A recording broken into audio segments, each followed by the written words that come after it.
Hi, this is David with EV World News, where we talk about electric vehicles, green energy, and the stock markets. Today, I've got some interesting stuff to talk about. One of my first ones is about a Tesla that's been driven almost 1.2 million miles. This 2014 Tesla Model S is on its 14th motor, which is kind of interesting, and fourth battery pack. Now, to be driven 1.2 million miles, this car has been driven an average of over 350 miles per day for the past 10 years. And that's some crazy mileage, 131,000 miles per year. Could you imagine driving that much? That's pretty nuts. I don't know why this one gets driven quite that much, but it's been driven in many countries. It was owned by what appears to be a German driver, Hans George von Gemmingen Hornberg, who's the owner of this Model S. He had been congratulated in 2019 when he broke 1,000,000 kilometers, which was 620,000 miles, but he's almost doubled that since that time. So in the last 4 years, he's put another almost 600,000 miles on that car. It was just pretty crazy. And he'd had a Roadster before that he had driven it for 400,000 miles before getting the Model S. So he's replaced the rear motor 13 times. Now he's been using refurbished units. So that's kind of interesting to know. The early Tesla Model S were known to have issues with the rear motors. So I want mind you, this is a 2014 model. And so they keep refurbishing units and replacing it.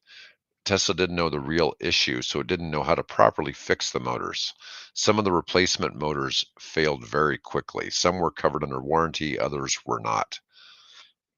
So the 14 motors over the course of 1.2 million miles. That's not necessarily the greatest rate there. But in regards to the battery pack, it did a little bit better. So it's on its fourth battery pack. So that means it's burned through three. So it's burned through one about every 400,000 miles. It's pretty strong. Just say 350, 400,000 miles per battery pack. I think that's fairly reliable. Now, the gentleman notes that he does take it easy in his Model S. He does not drive the car for long distance without giving it and himself a break. He only covers about 62 miles at a time before pausing for a while. That's roughly about 100 kilometers. In regard to depleting and charging the battery, he aims to recharge it when it drops down to 20%. He doesn't fully deplete the battery and also never tops it off. And other aspects of the car, like the exterior and interior, have held up well. He doesn't go into detail about other wear items like brakes, tires, and so on. The owner is retired. He likes to see the world by car. The Model S has been driven to Africa, Morocco, Sweden, Austria, and China, and that's only the beginning. He wants to continue driving the car and actually let go of his Lucid Air reservation so that the Model S can rack up even more miles. That's pretty crazy to think that he's driven it that much. And when he first started this, the infrastructure wasn't that great as far as charging infrastructure, and it keeps getting better and better. I just thought that was a pretty interesting, thing to consider. Now, here's another interesting topic for you. So, one of the things that people argue about is that EVs aren't great for winter climates. Well, the greatest EV adoption in the world has been in the Nordic countries, the five Nordic countries. 80% of new car purchases are all battery electric vehicles. And it's really crazy because people are confused by that because they think that, well, the batteries don't work in the winter. It's like, well, they do, but they get about 20% less range. But on the flip side, there's a lot of advantages to driving an EV in wintertime. The starters, it's better traction control. EVs tend to have very sophisticated traction control systems to maximize grip on slippery surfaces. They can rapidly modulate torque output to the wheels, which helps greatly for accelerating and maintaining control. When you have a gas-powered vehicle, when you press the pedal, you have lag between when you press it and when it goes to the power goes to the wheels. With the electric vehicle, it's instantaneous. Instant torque. EVs generate maximum torque instantly, which helps in getting moving from a standstill on snow and ice. Gas cars tend to be slower to accelerate in winter conditions. Regenerative braking. EVs can also use the electric motor to slow the wheels while capturing energy, providing more controlled braking in slippery conditions compared to gas cars relying solely on conventional brakes. The car has a much lower center of gravity. Battery packs give EVs a lower center of gravity, which gives them better handling and stability in snowy or icy corners. Their weight also gives a more downward force, improving traction. And the engine heat is not wasted. Since gas cars need to warm up the engine and EV motors don't require heat, an EV's cabin can reach comfort temperature sooner using waste heat from the battery and motors. The superior traction, stability control, and regenerative braking of EVs combine to make them very capable winter vehicles. Many owners and professional testers have been very impressed by EV performance on snow and ice. And it's interesting because you don't really think about this. All I ever hear is hate that the cars aren't any good in bad weather. The truth is, they're much better for driving in snow just because they're better for slippery conditions. Now, one thing here is this may be a little controversial, but 7 lessons from the first year of Biden's climate law. And this is coming from Heat Map. Share this here. Now, it says the Inflation Reduction Act is already transforming America, but is it enough? Now, this is kind of interesting. The power sector is changing. We don't know if it's changing fast enough.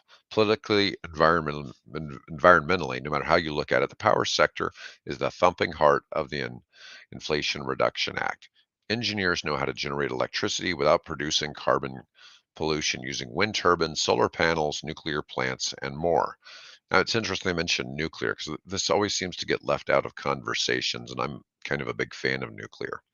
The sector is central to the law's implicit plan to decarbonize the American economy, which requires first building as much zero carbon electricity infrastructure as possible, while second, shifting as much of the rest of the economy to using electricity opposed to oil, gas, or coal as possible.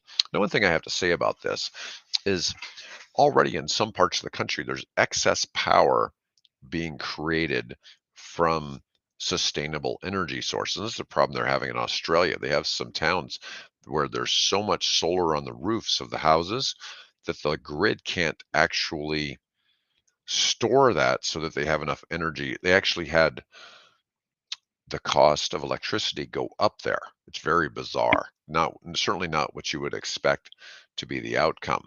And as more and more EVs become used and taken out of service, those battery packs from the cars are then used for storing energy coming from regenerative sources. So you don't want to just go and buy all new batteries for that. It's better to repurpose the ones that are coming out of the EVs that are being decommissioned. And so this is something a lot of people don't realize is that the batteries aren't just scrapped when the car's done. They're going to be used for this. When a battery is considered bad in an EV is when it's um, lost 20% of its range. And that's they don't go to zero. So anyways, that's a little bit different. Now, the electricity industry is also the site of perhaps the law's most powerful climate policy. It's the only policy tied to a national emissions cutting goal. The law will indefinitely subsidize new zero carbon electricity until greenhouse gas pollution from the American sector falls 75% below its 2022 levels. That means these tax credits could remain in effect until the 2060s. This was a first for an American environmental law and remains poorly understood by the public.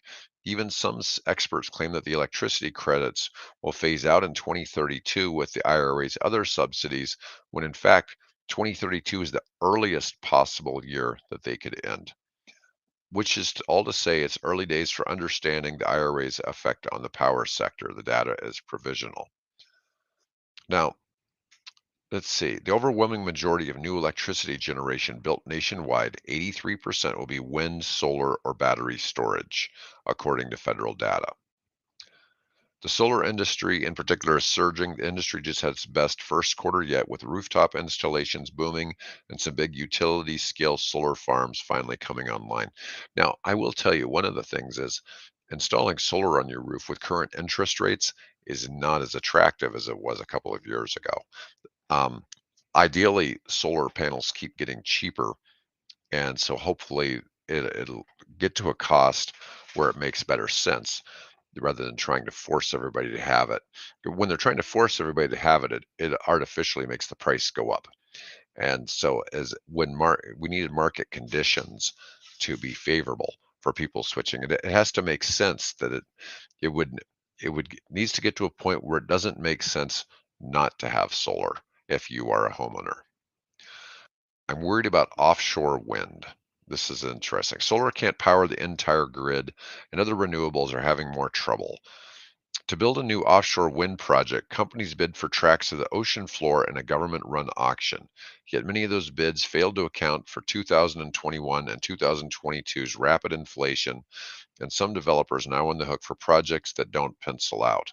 Well, one of the big problems, once again, it's interest rates. Interest rates make it hard to bring in investment dollars. Electric vehicle and battery manufacturing are booming. Now, this has been the biggest part of the IRA. And what's interesting is I bring this up quite often is that most of the money seems to be flowing into Republican led states. 52 mining or manufacturing projects have been announced, representing 56 billion in new investment.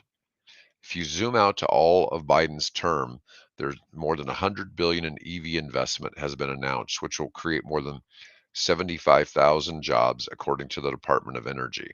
It remains to be seen, however, whether this investment will produce the kind of durable, unionized voter base that the Biden administration hopes to form. So far, much of the investment has flowed to the Sun Belt, particular to a burgeoning zone of investment from North Carolina to Alabama, now nicknamed the Battery Belt. These states are right to work states with a low cost of living, like much of the states that have absorbed manufacturing investment since the 1980s.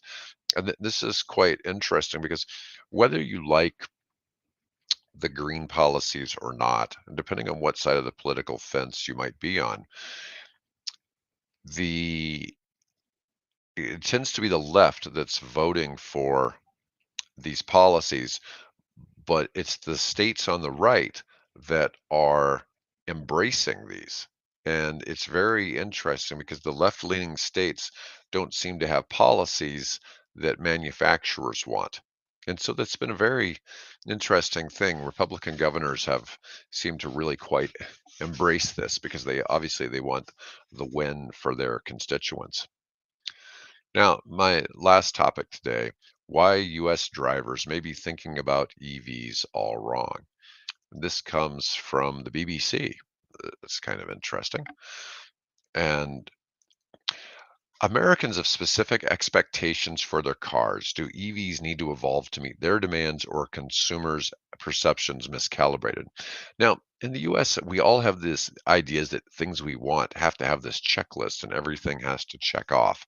And I think that's part of the reason why EV adoption hasn't quite been the same. Like if I buy a car, I want it to be a car that I can take on on a long drive, not worry about whether I'm going to have to charge it or get gas. And the other thing is, I'm going to use that same car to haul my family. I'm going to use that same car to go buy groceries. You know, it's different the perspectives one gets depending on how far somebody may be going with a vehicle and how they may be using it. In reality, most of the time, it's just me in the car. But, it just depends. Half of Americans say that they're unlikely to consider an EV, which also means that half of Americans are considering an EV. 13% are sure they don't want one. In fact, according to the report, the share of the public interest in purchasing an EV is down 4% from a year ago, or from about a year and a half ago. Analysts point to affordability issues and lack of confidence in charging infrastructure as the main drivers. Well, and that's, those are definitely good reasons. Car manufacturers also face another challenge to convince consumers to ditch the combustion engine. US drivers don't believe a new electric auto could be a wholesome or wholesale replacement for their current car. And in my own personal opinion, I think most people, if they're a two-car family, you have a car that has a garage where you can set up a charging station, it really makes sense to have at least one car be electric. Maybe your other car be a plug-in hybrid. It's but it's tough to make some of that challenge. Where our top selling vehicles are pickup trucks and large SUVs, buyers are less likely to downsize to go electric. Then that's one of the things. Americans love big vehicles. Where people don't drive. So I remember 20 years ago noticing that I lived in the Washington, D.C. metro. People really didn't drive trucks there. You see lots of cars, far more than you see in the center of the United States, where in the middle of the United States, you mostly see SUVs and trucks. And it's a difference even, the United States has all these separate types of people and they have different needs. And it like on the West Coast, you see far more EV adoption, but those are places where people were already driving smaller vehicles, and you wouldn't be want to be driving a full-size pickup truck or a Suburban or something like that and trying to park it in Los Angeles it'd just be insane just because of how difficult it is just to park there and go places and things like that. EV range has more than doubled since the first vehicles were introduced over a decade ago. Most have not hit the 300-mile benchmark, though. And EVs that tout a possible range over 250 miles may not actually get that far in practice. Things like using the heat or air conditioning, driving in the rain or into a headwind, driving at high speeds, sitting in stop and go traffic can all change that range on you. The fixation on mileage may be misplaced, however, given Americans don't actually tend to go all that far when they get behind the wheel. Statistics show that more than half of all daily trips by any mode of transportation were fewer than 3 miles. In fact, only 2% of trips were longer than 50 miles. The idea of the open road is too strong to compel drivers to settle, even if most travel is just around town. Charger infrastructure and dependability has lagged. Americans would rather know their vehicle can do several hundred miles at a time rather than risk being stranded. And it's a pretty, reasonable thought. Half of the top 10 best-selling vehicles in the United States, including spots 1 and 2, were large pickup trucks. And this is something that's different than the rest of the world. And it's interesting to see, will the US change that? Will we come up with more fuel efficient big vehicles? I really love what Dodge is doing with the Ram truck in a couple of years with their hybrid plug-in hybrid model coming out. And time will tell how that will play out. Anyways, appreciate people tuning in. Please like and subscribe, comment if you can. Tell me what you'd like to see in upcoming videos. Anyways, otherwise, have a great day and thank